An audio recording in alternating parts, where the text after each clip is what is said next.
पूरे देश में फॉरेस्ट कंजर्वेशन जैसा एक एक्ट आया जो 2023 में बनाया गया।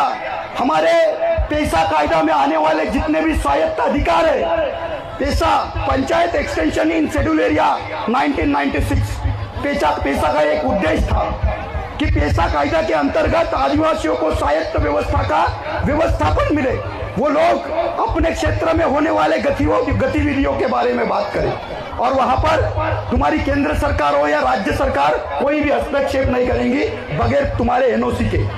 यहाँ पर संविधान में आर्टिकल 13(3) में भी बोला गया है कि हमारे अनुमति के कोई कलेक्टर, कोई प्रधानमंत्री तुम्हारे गांव में नहीं आ सकता, लेकिन हमारे गांव को ही भगाया जा रहा है, विस्थापित किया जा रहा है। ये कानून और इस कानून की जानकारी हम लोग कब अपने समाज और बच्चों को देंगे? हमने गाने बजाए, बच्चों को नचाया, लेकिन यही बच्चे जब 25 साल की उम्र में आएंगे, जब 26 साल की उम्र में आएंगे और इनके जीवन के जिंदगी का फैसला होते रहेगा, तब आपसे सवाल करेंगे कि जो लोग मंच पर बैठे थे, जिसके हाथ में माइक था, ये माइक पर बोलने वाले लोग जब मेरी जिंदगी का फैसला हो रहा था तब तुम क्या कर रहे थे? हमको जात पढ़ा रहे थे, हमको धर्म समझा रहे थे, हमको संगठन समझा रहे थे, हमको नेता समझा रहे थे, हमको पार्टी समझा रहे थे और हम लोगों को एक चीज संस्कृति समझा रहे थे जो नाचने के स्वरूप में सामने आई।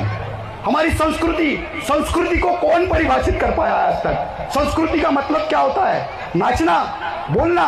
संस्कृति को परिभाषित करो। मैं आप लोगों को आह्वान करता हूं कि हम लोग संस्कृति को परिभाषित करने की तैयारी रखते पूरे पब्लिक पार्लियामेंट में। नॉट ओनली छत्तीसगढ़, देश में जितने भी 17 आदिवासियों के स्टेट्स है, वो पूरा का पूरा आधा भारत और उनकी पूरी पब्लिक पार्लियामेंट लगाया जाए और आप लोग संस्कृति और आदिवासियों को डिफाइन करके बताओ।